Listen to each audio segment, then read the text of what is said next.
Chaque semaine, vous trouverez de nouveaux livres sur notre chaîne. Abonnez-vous à la chaîne, cliquez sur la cloche et dites-le à vos amis. Nous offrons également à nos abonnés des cadeaux sympas. Il y a vraiment de super cadeaux à remporter. Vous trouverez plus d'informations dans la description.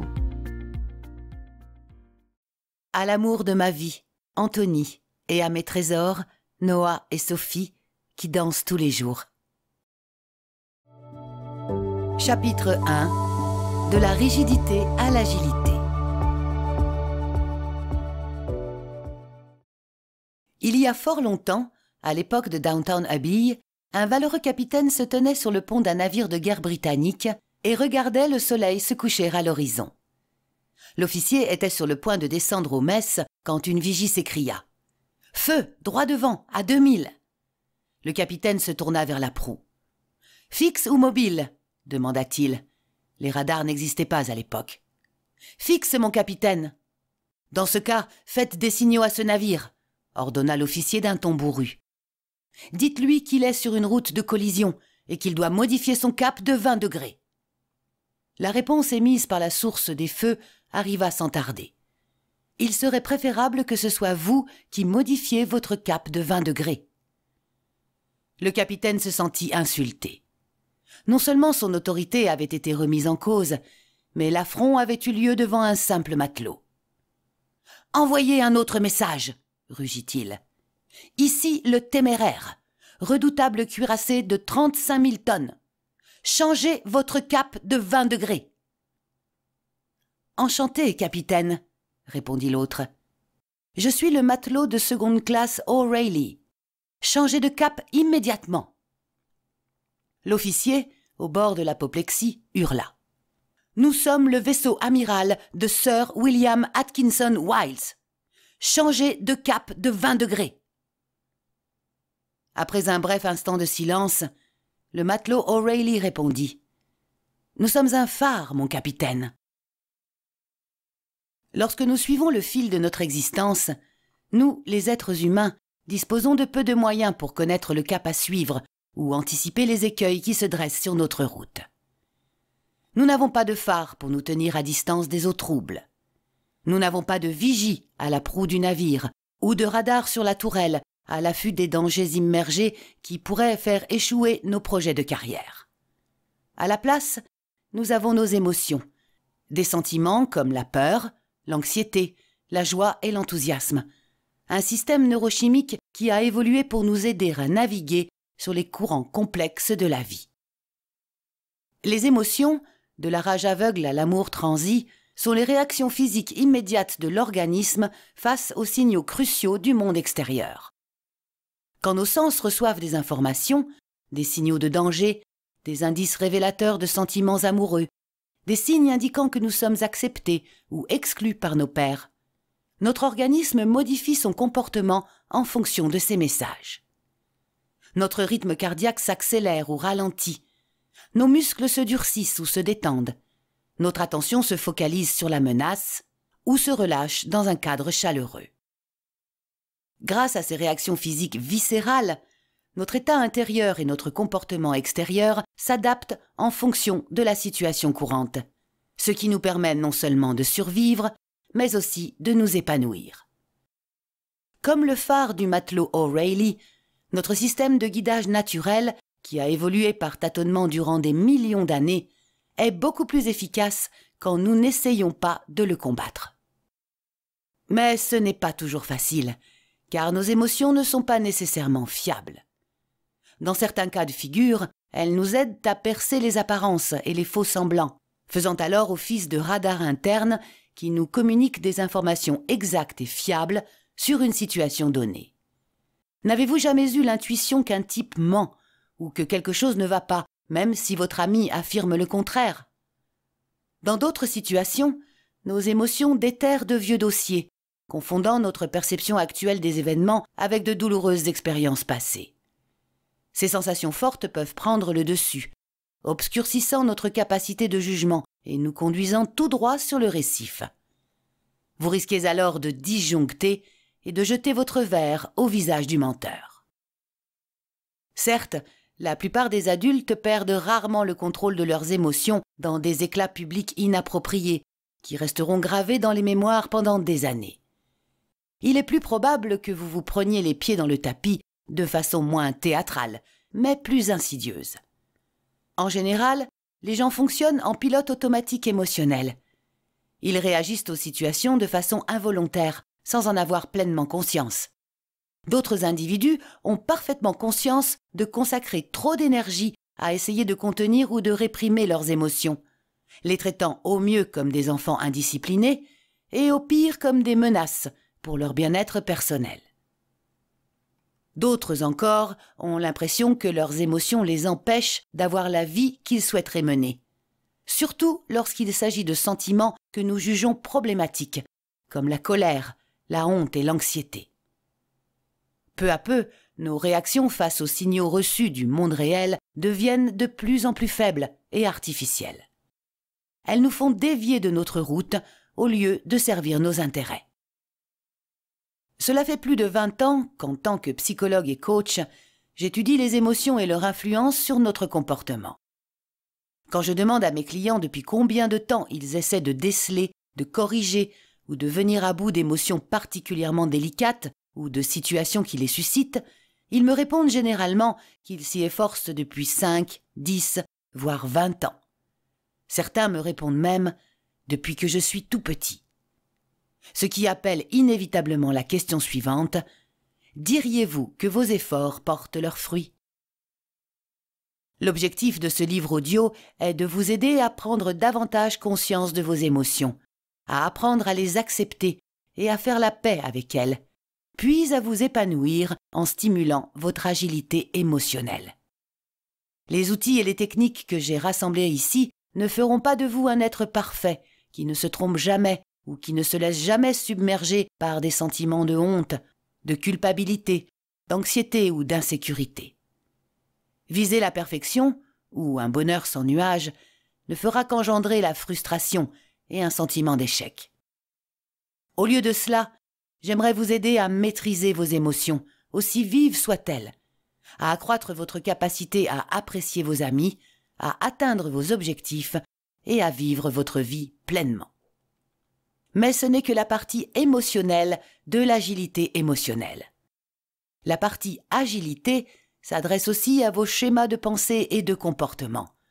Ces habitudes de l'esprit et du corps qui peuvent aussi vous empêcher de vous épanouir, surtout lorsque, à l'instar du capitaine du Téméraire, vous réagissez invariablement de la même façon obstinée face aux situations nouvelles ou différentes. Les réactions rigides peuvent découler des mêmes pensées défaitistes qui remontent constamment à la surface. Je suis un bon à rien. Je ne fais jamais le bon choix. Ou je cède toujours au lieu de me battre pour ce que je mérite. La rigidité peut provenir de l'habitude parfaitement normale qui consiste à emprunter des raccourcis mentaux et à accepter les présomptions et les règles empiriques qui vous ont servi autrefois, dans l'enfance, dans un premier mariage, à un stade précédent de votre carrière, mais qui ne vous servent plus aujourd'hui. On ne peut pas faire confiance aux gens, ou je vais y laisser des plumes. Des chercheurs ont démontré que la rigidité émotionnelle, se cramponner à des pensées, des sentiments et des comportements qui ne nous servent pas, peut être liée à diverses pathologies psychologiques, comme la dépression et l'anxiété. Au contraire, l'agilité émotionnelle, se montrer flexible dans ses pensées et ses sentiments pour réagir de façon optimale aux situations du quotidien, est essentielle pour le bien-être et la réussite. Cependant, l'agilité émotionnelle ne consiste pas à contrôler vos pensées ou à vous forcer à réfléchir plus positivement. En effet, des études ont également démontré qu'il n'est généralement pas possible de changer les modes de pensée pour passer de formulations négatives « je vais rater mon exposé » à des formulations positives « vous allez voir, ça va être génial » par exemple, et que cela peut même être contre-productif. Pour être émotionnellement agile, il faut se détendre, se calmer et vivre de façon plus intentionnelle. Il faut avoir le choix de ses réactions face à son système d'alerte émotionnelle, comme l'écrit Viktor Frankl dans son livre « Découvrir un sens à sa vie ». Le psychiatre qui survécut au camp de concentration explique comment mener une vie qui a plus de sens, une vie dans laquelle nous pouvons accomplir notre potentiel. Entre le stimulus et la réponse, il y a un espace, écrit-il. Et dans cet espace, nous avons le pouvoir de choisir notre réponse. Notre liberté et notre épanouissement se logent dans cette réponse. En ouvrant cet espace entre nos émotions et nos réactions face à ces émotions, l'agilité émotionnelle nous aide à surmonter de nombreuses difficultés. Une image de soi négative, des déceptions amoureuses, la douleur, l'anxiété, la dépression, la procrastination, les transitions difficiles, etc. Mais l'agilité émotionnelle n'est pas uniquement bénéfique pour les personnes confrontées à des difficultés personnelles. Elle s'inspire aussi de diverses disciplines de la psychologie qui explorent les caractéristiques d'individus épanouis qui, comme Frankl, ont surmonté d'importantes difficultés et qui, malgré tout, ont réalisé de grandes choses. Les personnes émotionnellement agiles sont dynamiques. Elles se montrent flexibles face à un monde complexe et en rapide mutation. Elles sont capables de supporter un niveau de stress élevé et d'essuyer des échecs tout en restant motivées, ouvertes et réceptives. Elles savent que la vie n'est pas un long fleuve tranquille, mais elles continuent à agir en accord avec les valeurs qu'elles défendent et elles poursuivent leurs objectifs à long terme. Il leur arrive de subir des accès de colère, de tristesse, etc., comme nous tous, mais elles les traitent avec curiosité, autocompassion et tolérance. Et au lieu de se laisser dérouter par ces sentiments, les personnes émotionnellement agiles se consacrent sans retenue à accomplir leurs nobles ambitions. J'ai commencé à m'intéresser à l'agilité émotionnelle et à cette forme de résilience en Afrique du Sud, où j'ai grandi. Pendant mon enfance, à l'époque de l'apartheid, les Sud-Africaines avaient plus de probabilités d'être violées que d'apprendre à lire. Les forces gouvernementales venaient chercher les gens chez eux pour les torturer.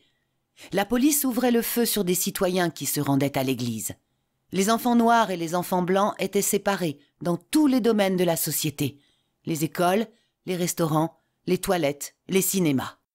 Et bien que je sois blanche, et que je n'ai donc pas souffert aussi profondément sur le plan personnel que les Sud-Africains noirs, mes amis et moi n'étions pas protégés contre la violence sociale dans laquelle nous baignions.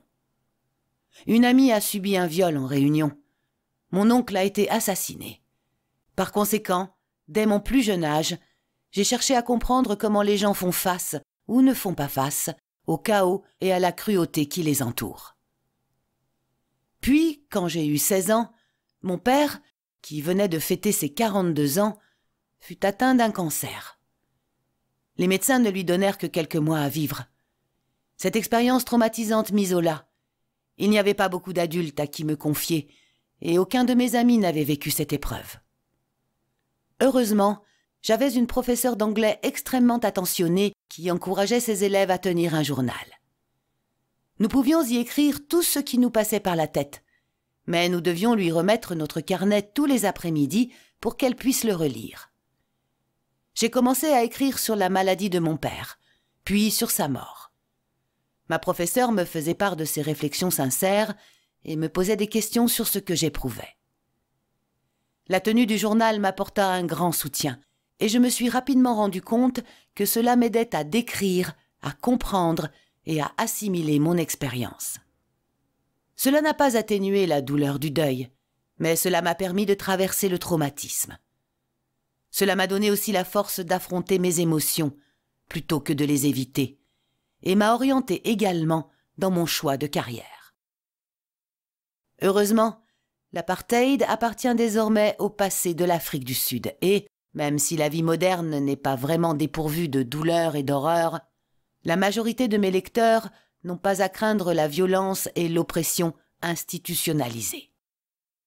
Pourtant, même dans la paix et la prospérité relative des États-Unis, où je vis depuis plus de 10 ans, beaucoup de gens continuent à lutter pour atteindre un certain niveau de vie.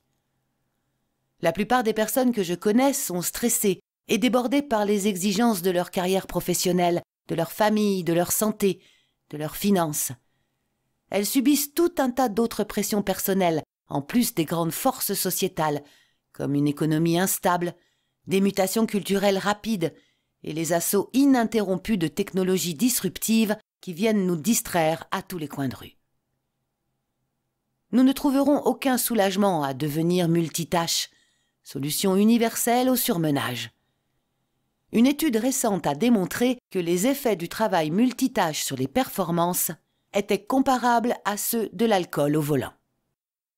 D'autres études ont révélé qu'un faible niveau de stress quotidien, la préparation d'un pique-nique à la dernière minute, la panne de batterie du téléphone, juste au moment où vous devez passer un appel professionnel important, le train qui est toujours en retard, la pile de factures à payer, peut provoquer le vieillissement prématuré des cellules cérébrales en raccourcissant leur durée de vie jusqu'à 10 ans. Les clients me répètent en permanence qu'ils ont l'impression d'être pris au piège par les impératifs de la vie moderne et de se débattre tels des poissons au bout d'un hameçon. Ils voudraient faire autre chose de leur vie, comme parcourir le monde, se marier, réaliser un projet, réussir dans leur carrière, fonder une entreprise, être en meilleure santé et être plus proches de leurs enfants et de leur famille.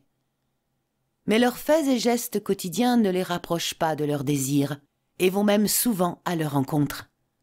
Même lorsqu'ils se sont battus pour découvrir ce qui est bon pour eux et qu'ils s'y conforment, ils sont pris au piège, non seulement par les circonstances actuelles, mais aussi par leurs propres pensées et comportements défaitistes. En outre, mes clients qui sont aussi parents s'inquiètent en permanence de l'effet que ce stress exerce sur leurs enfants.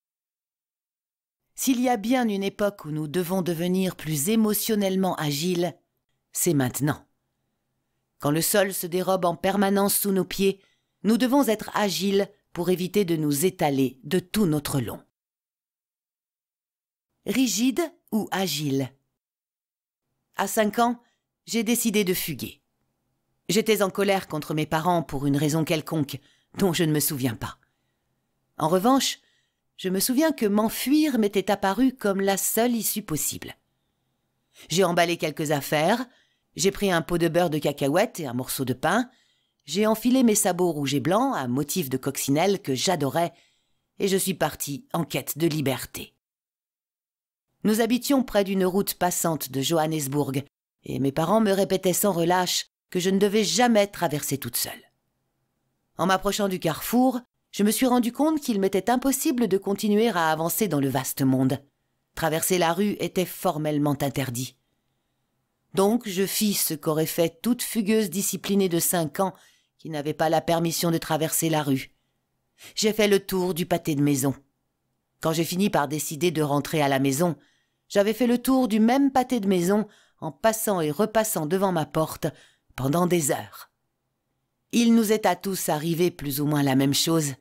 Nous marchons ou courons sans relâche autour du pâté de maison de notre vie, en obéissant à des règles écrites, implicites ou simplement imaginées, nous laissant prendre au piège de comportements qui ne nous sont d'aucun secours.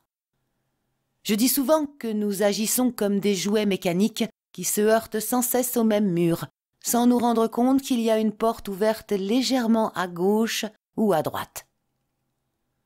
Même lorsque nous nous rendons compte que nous sommes pris au piège et que nous avons besoin d'aide, les personnes à qui nous nous adressons, la famille, les amis, les chefs attentionnés, les thérapeutes, ne nous sont pas toujours d'un grand secours.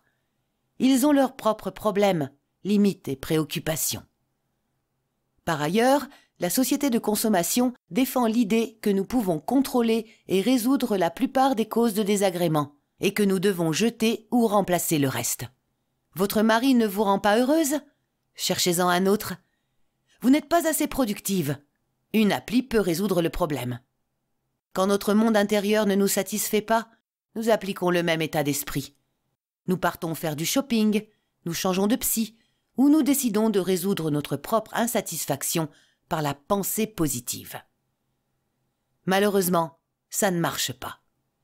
Si nous essayons de corriger des pensées ou des sentiments perturbateurs, nous finissons par être obnubilés de façon improductive. Si nous essayons de les atténuer, nous nous exposons à différents maux, allant du surmenage à divers comportements addictifs d'auto-apaisement. Et si nous essayons de les changer pour les rendre positifs, nous risquons presque à coup sûr de nous sentir encore plus mal. Beaucoup de gens se tournent vers des livres ou des stages de développement personnel pour gérer leurs émotions, mais bon nombre de ces programmes n'ont rien compris à l'épanouissement personnel. Ceux qui traitent de la pensée positive sont plus particulièrement à côté de la plaque. Il est extrêmement difficile, si ce n'est impossible, d'essayer d'imposer des pensées heureuses, car rares sont les personnes qui peuvent réduire les pensées négatives au silence et les remplacer par des pensées agréables. De plus, ce conseil ne tient pas compte d'une vérité essentielle. Vos émotions soi-disant négatives œuvrent souvent en votre faveur. En fait, la négativité est normale. C'est un fait fondamental. Nous sommes prédisposés à éprouver des émotions parfois négatives. Cela fait simplement partie de la condition humaine. Cette pression excessive sur la positivité n'est qu'une autre façon par laquelle notre société surmédicalise au sens figuré les fluctuations normales de nos émotions, tout comme la société surmédicalise au sens propre les enfants turbulents et les femmes ayant des sautes d'humeur. Durant ces 20 dernières années passées en consultation, coaching et recherche, j'ai pu tester et peaufiner les principes de l'agilité émotionnelle pour aider de nombreux clients à réaliser de grandes choses dans leur vie. Parmi ces clients, il y avait des femmes qui se sentaient prises au piège, qui jonglaient entre vie de famille et vie professionnelle, des ambassadeurs des Nations Unies qui se battaient pour la vaccination des enfants dans des pays hostiles, des dirigeants de grandes multinationales et des individus qui pensaient tout bonnement que la vie avait autre chose à leur offrir. J'ai publié quelques-unes de mes conclusions dans un article paru récemment dans l'Harvard Business Review. J'y explique comment la majorité de mes clients, et moi-même par la même occasion, ont tendance à se laisser emprisonner dans des schémas rigides et négatifs. Puis, j'y expose un modèle de développement favorisant une plus grande agilité émotionnelle, permettant de se libérer de ces schémas et d'amorcer des changements durables. L'article est resté parmi les 10 plus lus du magazine durant des mois, et il a été téléchargé par près d'1/4 de million de lecteurs, soit l'équivalent du nombre d'abonnés à l'édition papier de HBR. Il a été nommé « Idée de management de l'année » par le magazine, et il a été cité par de nombreuses publications, dont le Wall Street Journal, Forbes and Fast Company.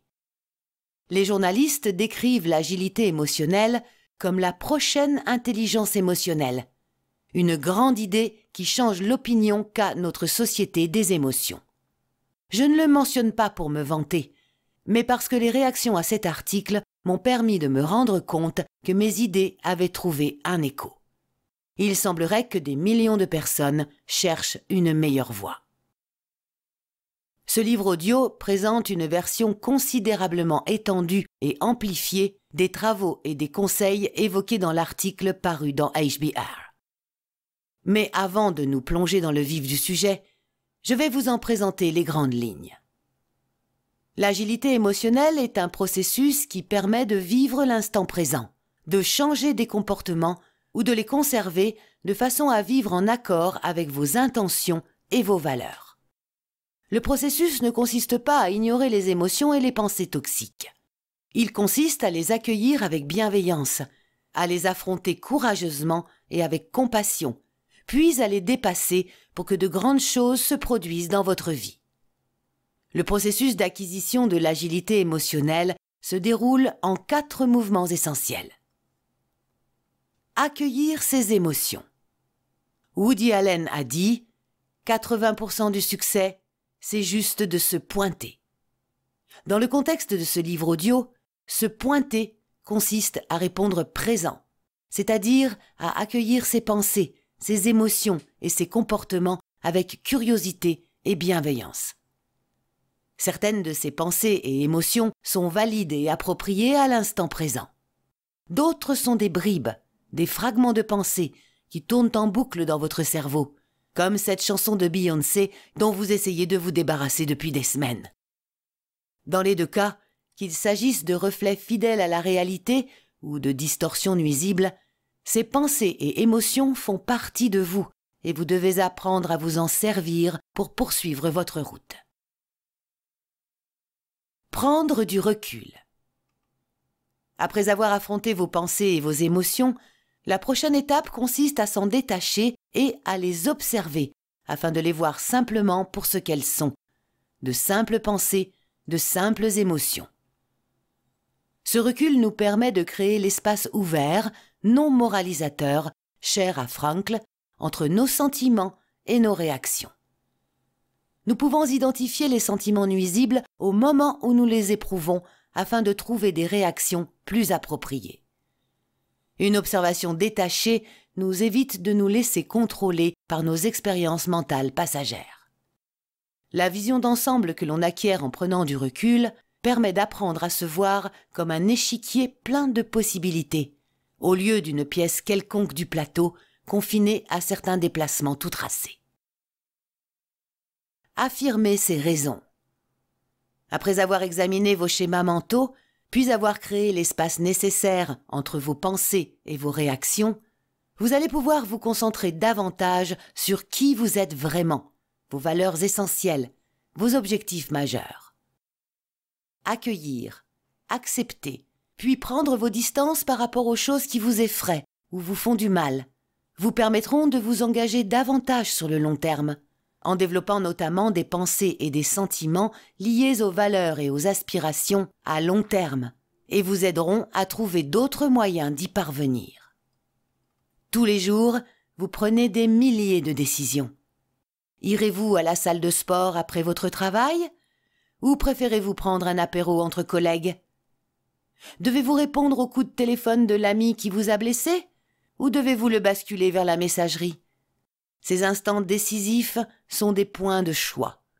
Vos valeurs essentielles sont les boussoles qui vous maintiennent dans la bonne direction.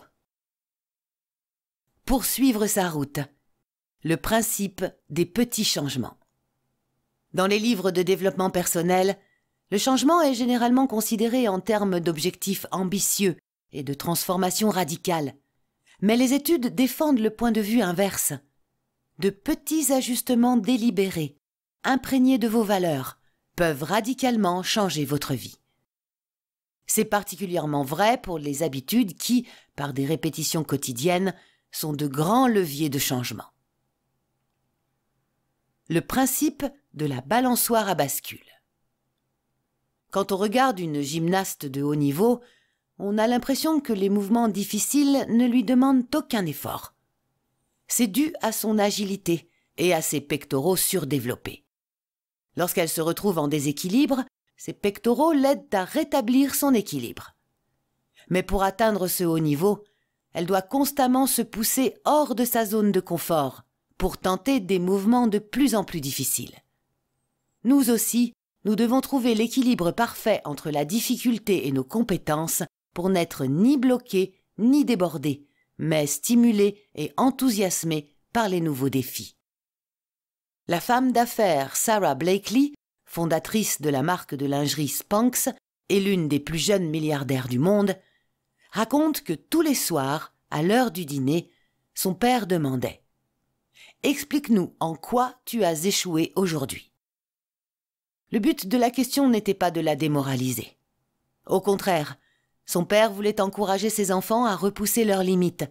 Il est parfaitement autorisé, et c'est même admirable, de trébucher lorsqu'on explore de nouveaux chemins semés d'embûches. L'objectif ultime de l'agilité émotionnelle est de continuer à relever des défis et à s'épanouir toute votre vie.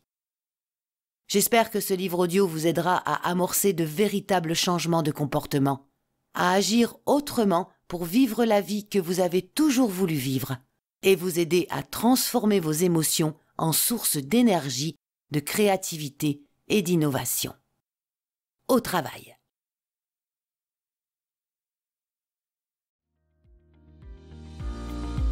Chers auditeurs, n'oubliez pas de vous abonner à notre chaîne pour ne pas manquer les nouvelles vidéos et participer au tirage au sort de cadeaux sympas. Chapitre 2. Prise au piège. Le sort d'un scénario hollywoodien est scellé par son accroche.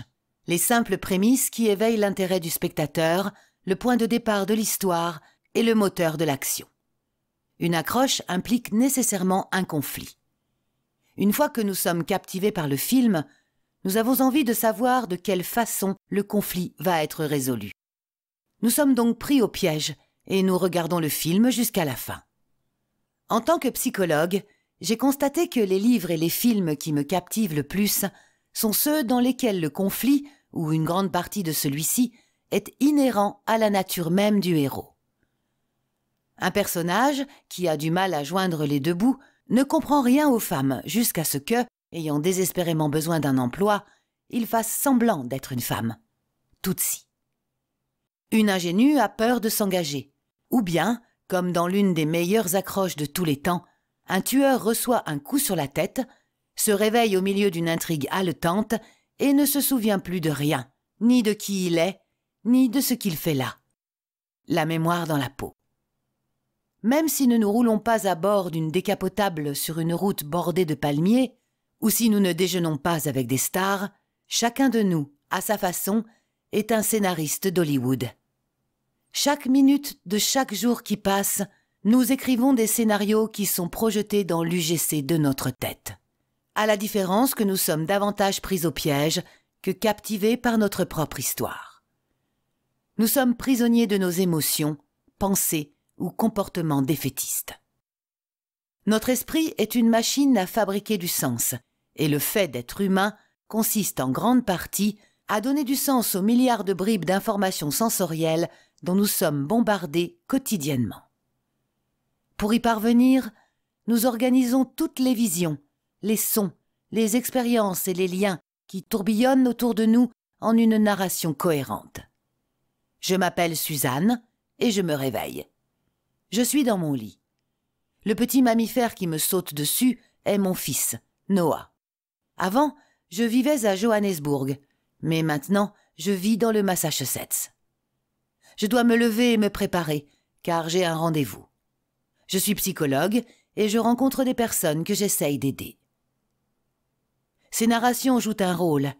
Nous nous racontons ces histoires pour organiser nos expériences et rester sains d'esprit. Mais il nous arrive aussi de nous tromper. Si notre histoire n'est pas réaliste, si elle n'a aucun lien avec la réalité, nous sommes considérés comme psychotiques. Même si la majorité d'entre nous n'entendent pas de voix ou n'ont pas d'hallucinations, nous prenons tous des libertés avec la réalité lorsque nous racontons notre propre histoire. Et parfois, nous ne nous en rendons même pas compte. Nous acceptons ces récits convaincants sans les remettre en cause, comme si c'était la vérité, toute la vérité et rien que la vérité. Ce sont des histoires qui, quelle que soit leur véracité, peuvent avoir été griffonnées sur notre tableau noir mental quand nous étions en cours élémentaire, ou même avant que nous ne sachions marcher ou parler. Nous nous glissons dans ces fables et nous laissons une affirmation, dont les origines remontent à 30 ou 40 ans et qui n'ont jamais été vérifiées objectivement, représenter la totalité de notre vie. Il y a à peu près autant de ces scénarios confus qu'il y a d'individus. Mes parents ont divorcé juste après ma naissance. Je suis donc responsable de l'alcoolisme de ma mère. J'ai toujours été très timide, dans une famille très expansive. C'est pour ça que personne ne m'aime, etc. Nous forgeons aussi ces histoires tous les jours à une plus petite échelle. Moi-même, je l'ai fait. Et voici un exemple. Il y a quelques années, un collègue me laissa un message vocal m'informant qu'il allait m'emprunter, il aurait aussi bien pu dire voler, un concept de mon invention pour en faire le titre de son prochain livre. « J'espère que ça ne te dérange pas », dit-il, sans me demander la permission, mais en énonçant calmement un fait accompli. Non mais, allô, quoi? Bien sûr que cela me dérange. Il reprenait un concept que j'avais moi-même prévu d'utiliser. Je m'en suis terriblement voulu de l'avoir évoqué lors d'une conférence. Que pouvais-je faire maintenant? Les professionnels ne peuvent tout de même pas se hurler dessus. Je ravalai ma colère et je fis ce que tout le monde à ma place aurait fait. J'ai passé un coup de téléphone à mon mari pour me défouler. Mon mari, Anthony, est médecin. Après avoir décroché, il me dit « Suzy, je ne peux pas te parler maintenant. Je suis avec un patient en salle d'opération. C'est une urgence. » J'avais donc été injustement traitée une deuxième fois et, cette fois, c'était par mon propre mari. La logique de la situation, sauver la vie du patient avait plus d'importance à ce moment-là que de me parler, n'apaisa nullement ma colère croissante. Comment mon mari osait-il me traiter de la sorte pour une fois que j'avais besoin de lui? Cette pensée s'est rapidement transformée en « il n'est jamais là pour moi ». Ma colère enfla encore, et je décidai de ne pas répondre au téléphone lorsqu'il me rappellerait. J'étais donc prise au piège. Au lieu d'avoir une discussion avec mon collègue, afin d'exprimer calmement, mais en termes clairs, ma désapprobation envers son intention et d'essayer de trouver une solution satisfaisante, je passais 2 jours à ruminer et à faire la tête à mon mari parce qu'il n'est jamais là pour moi. Ce n'est pas très malin, n'est-ce pas?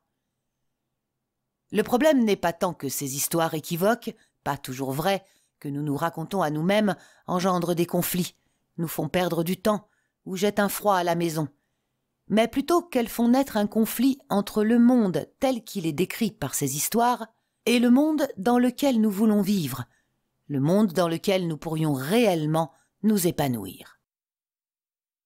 Au cours d'une journée, nous prononçons en moyenne 16 000 mots, mais nos pensées, nos voix intérieures, en produisent des milliers d'autres. La voix de la conscience est un moulin à paroles silencieux, mais intarissable, qui nous bombarde secrètement d'observations, commentaires et analyses, sans discontinuer. De plus, cette voix incessante est ce que les professeurs de littérature appellent un narrateur incertain, comme Humbert Humbert dans Lolita ou Amy Dune dans Gone Girl. Comme pour ces 2 personnages, qui ne font pas un récit très fiable des événements, notre propre narrateur intérieur peut être partial, confus, voire engagé dans des auto-justifications ou des mensonges éhontés. Pire encore, il ne se tait jamais. Peut-être parviendrez-vous à éviter de partager les moindres pensées qui surgissent dans votre tête, mais vous avez peu de chances de réussir à arrêter de formuler ces pensées.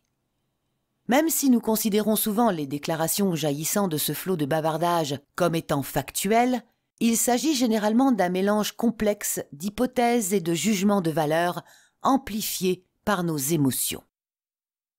Certaines de ces pensées sont positives et utiles, d'autres sont négatives et inutiles. Dans les 2 cas, notre voix intérieure est rarement neutre ou impassible. Par exemple, en ce moment, je suis assise à mon bureau en train d'écrire ce livre et j'avance assez lentement. Je suis assise à mon bureau. C'est une simple pensée basée sur un fait, comme j'écris un livre et j'écris lentement.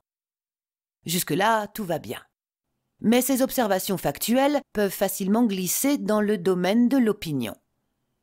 De l'histoire que je me raconte pourrait facilement surgir une accroche qui me prendra au piège d'une idée infondée et avec laquelle je me débattrai telle la truite qui va bientôt servir de dîner aux pêcheurs.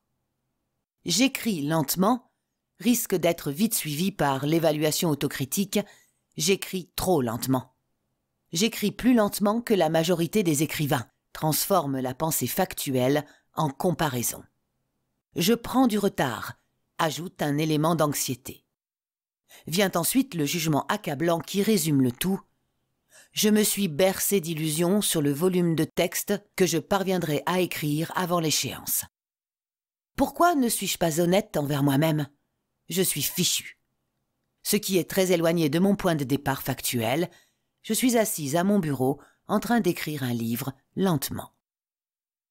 Pour vous rendre compte de la facilité avec laquelle on peut glisser d'un fait à une opinion, puis à un jugement, et enfin à de l'anxiété, je vous propose de faire un exercice d'association d'idées. Pensez successivement à chacun de ces débuts de phrase. Mon téléphone portable. ma maison, mon travail, ma belle famille, ma ligne. Certaines de vos associations d'idées seront factuelles. J'ai déjeuné chez ma belle famille la semaine dernière. Ou j'ai un projet à rendre lundi. Mais vous constaterez que très vite interviennent des opinions, évaluations, comparaisons et inquiétudes nuisibles. Mon téléphone portable n'arrête pas de bugger.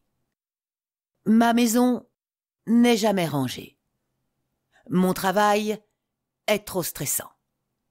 Ma belle famille gâte trop les enfants. Ma ligne, il faut que je me remette au régime. Au cours de séminaires, je demande souvent aux participants d'énumérer anonymement des situations difficiles et les pensées et les émotions qui les accompagnent. Voici quelques exemples d'autorécits récemment fournis par un groupe de cadres supérieurs et les situations qui les ont inspirés. Face à la réussite de quelqu'un d'autre, je ne suis pas assez bon. Pourquoi ne suis-je pas à ma place? Travail à plein temps. J'ai raté ma vie. Tout part à volo et ma famille m'en veut de rater tous les bons moments que nous pourrions passer ensemble. Exécution d'une tâche difficile. Pourquoi est-ce si long? Si j'avais ne serait-ce qu'un peu de talent, cela me prendrait moins de temps. Une promotion ratée. Je suis une idiote et une mauviette. Je me suis fait rouler dans la farine. Face à une nouvelle tâche, je suis terrifiée. Je ne vais jamais y arriver. Une grande occasion. Je ne saurais pas quoi dire et tout le monde va penser que j'ai grandi dans une grotte.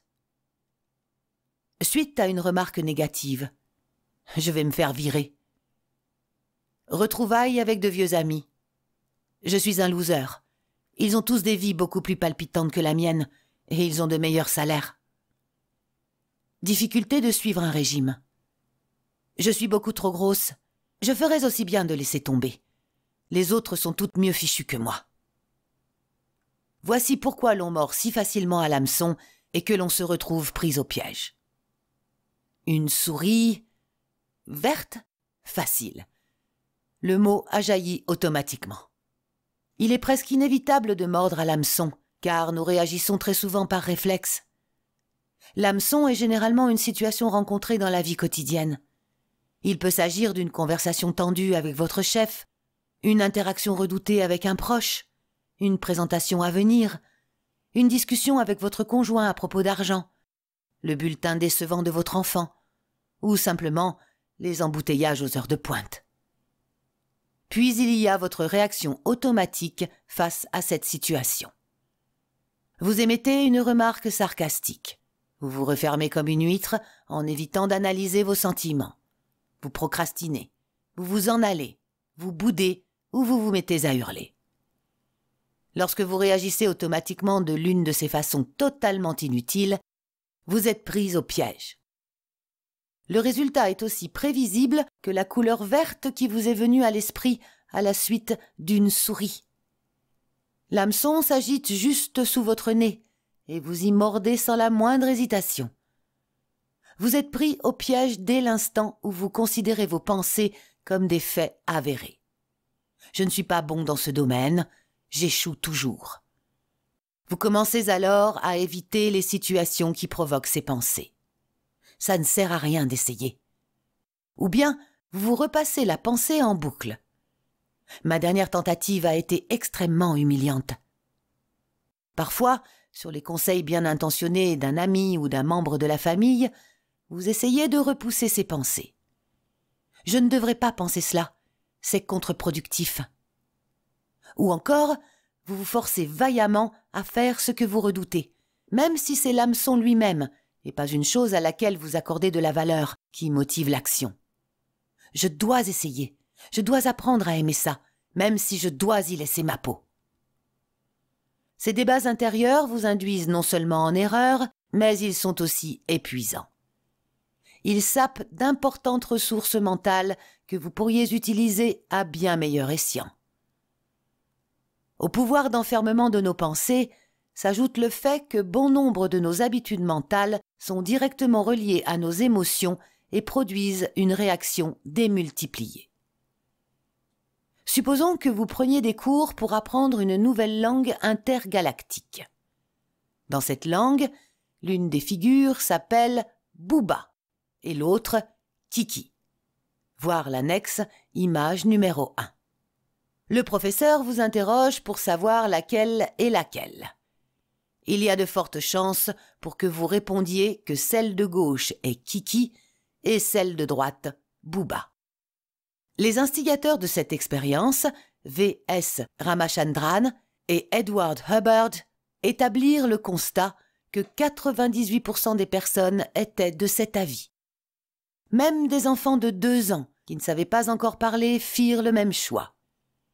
Depuis le campus de l'Université de Californie à San Diego, au mur des Lamentations à Jérusalem, en passant par les rives isolées du lac Tanganyika en Afrique centrale, où l'on parle le swahili, c'est une préférence universelle profondément ancrée dans notre cerveau, quelle que soit notre langue maternelle, notre culture ou notre alphabet. Dans les secondes qui suivent la vision de ces symboles insensés, l'oreille humaine associe le mot « kiki » aux inflexions aiguës, à celui de gauche, et le mot « booba » aux doux arrondis, à celui de droite. Cette association entre une forme et un son se produit notamment parce que le gyrus angulaire, la région du cerveau dans laquelle ce jugement est émis, se trouve à l'intersection des centres du toucher, de l'ouïe et de la vision.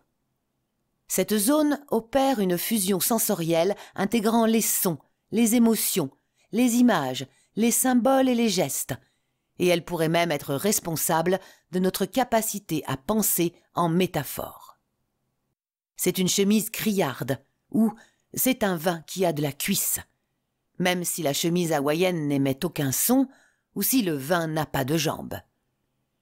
Les personnes souffrant de lésions du gyrus angulaire parleront parfaitement leur langue naturelle, mais elles ne pourront pas saisir les métaphores.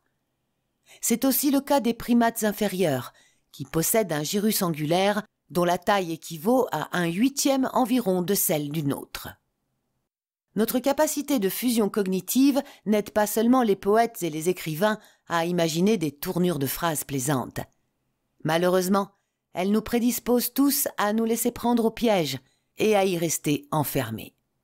C'est dû au fait que nous n'envisageons pas nos pensées avec une neutralité digne de M. Spock. Il vient de me venir à l'esprit que j'ai probablement été discrédité par un rival. Comme c'est intéressant. Au contraire, les pensées s'accompagnent d'images visuelles, de symboles, d'interprétations idiosyncrasiques, de jugements, d'inférences, d'abstraction et d'action.